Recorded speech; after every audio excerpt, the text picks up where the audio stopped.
The Founding Fathers considered the national debt to be theft from future generations. Disaster is a virtual certainty unless we rein it in. For the first 2 months of the fiscal year 2020, the U.S. government is on a path for a $2 trillion deficit, a new record. This path is unsustainable. Not to mention that if the price of oil gets out of control, we are in trouble. If job cuts keep happening, we are in trouble. The stock market will have its wings clipped this year.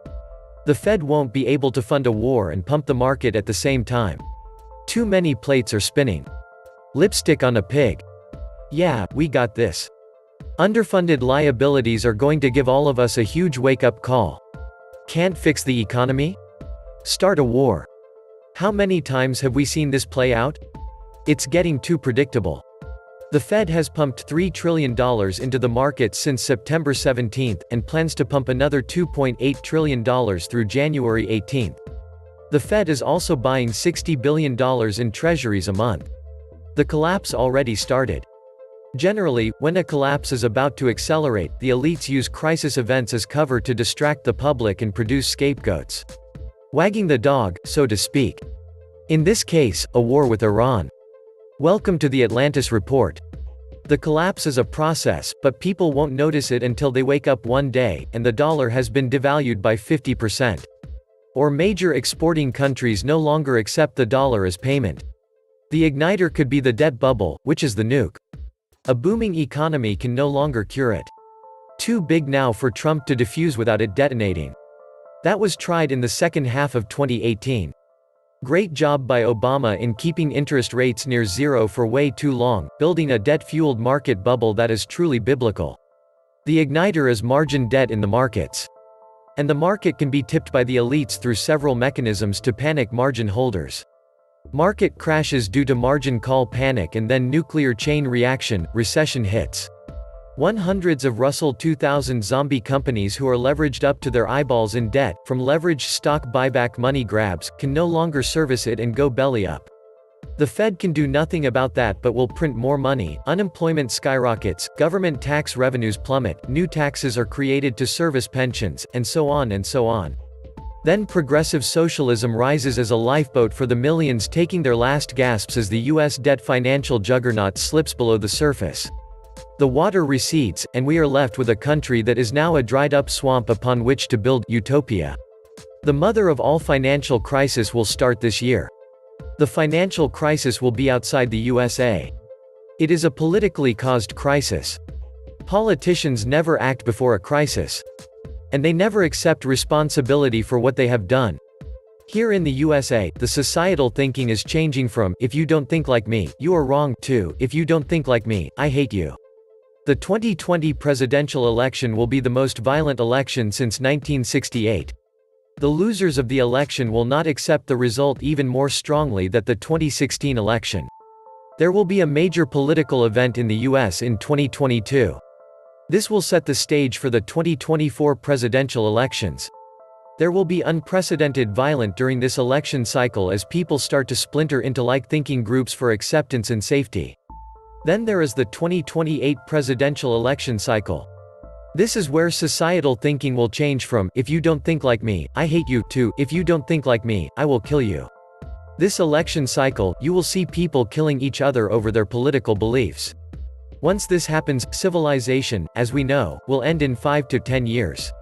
Then the civilization will segment into like-thinking tribes for safety. And eventually, the world will start a new civilization cycle again. Hopefully, learning from the mistakes of the previous civilization cycle. Let's hope we don't end up in another 600 years dark age like what happened at the end of the Roman civilization. A side note, we no longer have a functioning government in the USA. The US government has devolved into a grudge match. All over the world, people are tired of the corruption in government. Governments will simply tax their economies into collapse to stay in power. When the economy collapses, revolution or civil war is not far away. The US economy is the heart of the world economic engine. So it will be the last to collapse. This civilization will collapse because of massive corruption in all governments and debt levels across all levels of government that is unsustainable when interest rates rise for governments. That is when the governments will hunt for money any way they can get it. The money will be sucked out of the economy until their economy collapses. The collapse has been underway since the 70s. We lost in Vietnam, and we have not been back to the moon. The collapse was triggered by the oil crisis. The debasement of the coinage is one of the tells for economic collapse. Just for the fun of it, compare a nickel minted in the 1970s to one minted today. The debasement is evident. Pennies are not made of copper. Copper is too expensive. Constitutional money is kept way below market value by paper gold and silver. If silver had its true value, a single silver eagle would purchase 16 hours of common labor. As long as the gas flows, the system stays together. The petrodollar and the shale oil boom has kept gas in the pumps. With the Fed, actual economics do not matter.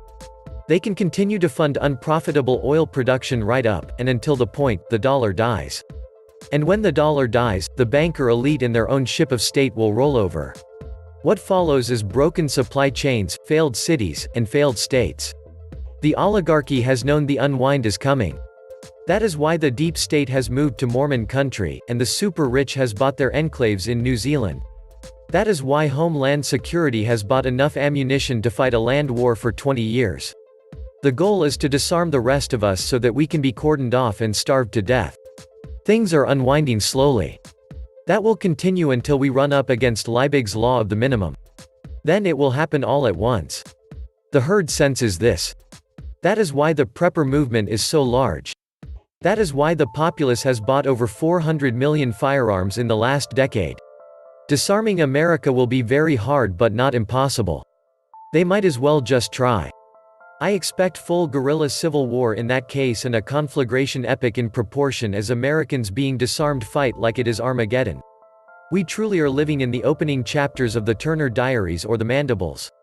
I think that the empire already reached the summit at the end of the past century. Hence the so-called collapse will be slow and take some more decades like the one we have passed just now. Why do people allow the central banking scam? How is it possible that elected politicians and officials can be found lying blatantly every day? They just are pulling the can down the road, symptoms of an unstoppable decay. Nature probably lets grow something new, maybe something evolutionary. It always did. But that needs a lot of time. Until then, you have to accept more of the same. The petrodollar was the greatest con in history and had allowed America to live way beyond its means for the last 50 years or so. The petrodollar forces the true work and production of the rest of the world to convert their currencies to worthless US dollars as in the form of treasury sales that are essentially pure debt, plain and simple. The world has given all their labor and production to the US in a trade for these treasury sales, which funds our insatiable appetite for debt, allowing us all in America to live like paper kings. Eventually, paper kings get wet, crumble and deteriorate. That is where we are.